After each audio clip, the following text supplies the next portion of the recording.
Assalamualaikum warahmatullahi wabarakatuh. Halo adik-adik, bertemu kembali bersama saya Lukman Hakim SPD MPD. Di video pembelajaran sejarah kali ini, kita akan membahas materi tentang peradaban awal Indonesia dan dunia dengan submateri kehidupan awal masyarakat Indonesia.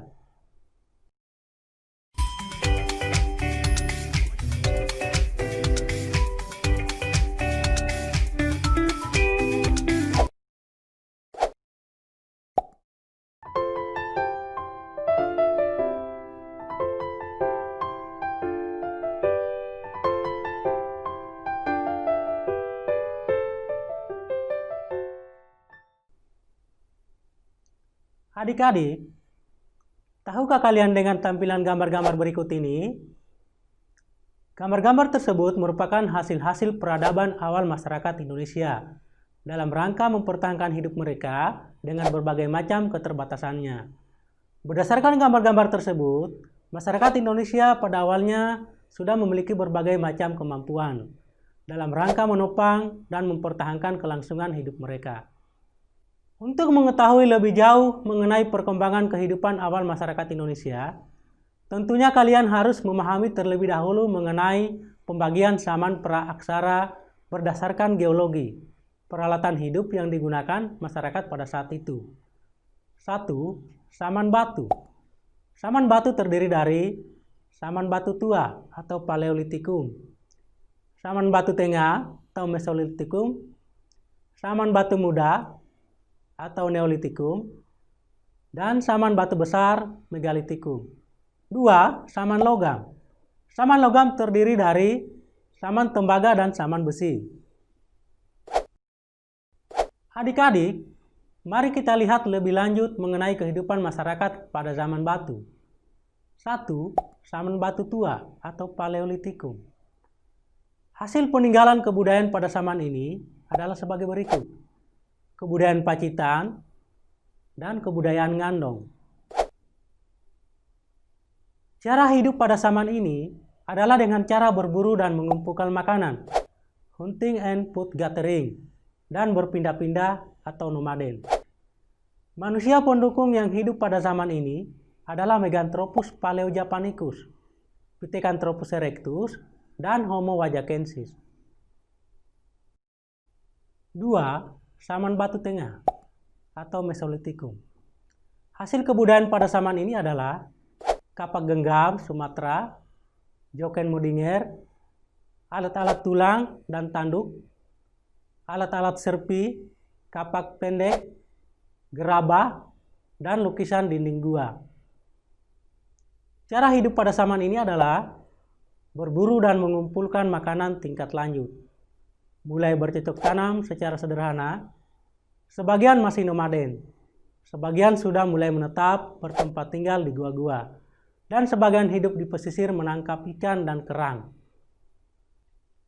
Manusia pendukung pada zaman ini adalah Papua Melanozoid, nenek moyang dari suku Papua, Sakai, Siak, Toala, Sulawesi Selatan, Semang, Malaysia, Aceh, Filipina, dan aborigin Australia. 3. Saman batu muda atau Neolitikum. Hasil kebudayaan pada zaman ini adalah kapak persegi, kapak lonjong, kapak bahu, gerabah, perhiasan, gelang dan manik-manik, serta alat pemukul kulit kayu. Cara hidup pada zaman ini adalah dengan hidup menetap bertempat tinggal di rumah-rumah sederhana, mulai membentuk perkampungan, hidup dengan bercocok tanam dan berternak, menggunakan bahasa Melayu Polinesia, Austronesia. Manusia pendukung pada zaman ini adalah Indonesia Barat, Proto-Melayu, 2000 sebelum Masehi, nenek moyang dari suku bangsa Nias, Toraja, Sasak, dan Batak. Indonesia Timur, Papua Melanozoid. 4. Saman batu besar atau Megalitikum. Budaya pada zaman ini adalah menhir, punden berundak, dolmen, sarkofagus, kubur batu, waruga, dan arca batu. Pada masa ini masyarakat sudah mengenal kepercayaan animisme, dinamisme, dan totemisme. Adik-adik, selanjutnya saman logam. Perkembangan kehidupan masyarakat pada saman logam adalah sebagai berikut. 1. Saman tembaga. Cara hidup pada saman logam manusia di Indonesia, hidup di desa-desa, di daerah pegunungan, dataran rendah, dan tepi pantai. Mereka hidup dalam perkampungan yang makin teratur dan terpimpin. Mereka bertani dengan cara berladang dan bersawah. Hal ini terbukti dengan ditemukannya mata sabit, alat penyiang rumput, dan mata bajak. Pengaturan air untuk sawah atau irigasi sudah diadakan. Kegiatan perdagangan berkembang semakin pesat dengan sistem barter dan pembuatan alat-alat dari logam mendorong adanya pembagian kerja berdasarkan keahlian.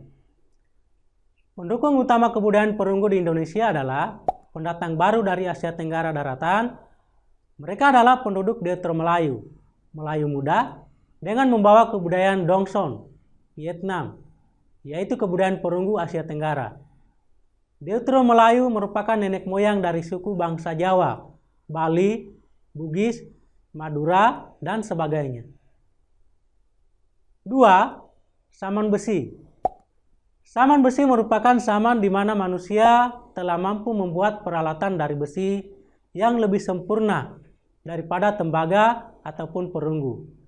Dengan cara meleburkan besi dari bijinya, lalu menuangkan cairan besi tersebut ke dalam cetakan. Adapun hasil peninggalan dari saman besi yang sudah ditemukan di Indonesia antara lain mata kapak, mata sabit, mata pisau, mata pedang, cangkul, dan sebagainya. Mata kapak digunakan untuk membelah kayu, sedangkan mata sabit digunakan untuk menyabit tumbuh-tumbuhan. Di Indonesia, benda-benda tersebut telah ditemukan di Gunung Kidul, Yogyakarta, Bogor, Besuki, dan Punung, Jawa Timur. Adik-adik, tahukah kalian mengenai teknik pembuatan peralatan hidup yang terbuat dari logam? Teknik pembuatan peralatan hidup yang terbuat dari logam adalah sebagai berikut. 1. Teknik bipalpe. Teknik bipalpe disebut sebagai teknik setangkup, di mana untuk membuat peralatan dari logam dilakukan dengan cara menangkupkan dua bagian batu, kemudian diisi cairan logam. 2. Teknik Acire Verdue. Teknik Acire Verdue disebut juga sebagai teknik cetak lilin, di mana bahan dasarnya berupa tanah liat dan lilin sebagai bahannya.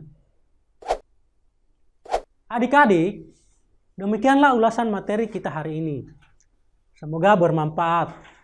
Sampai bertemu kembali pada materi sejarah selanjutnya.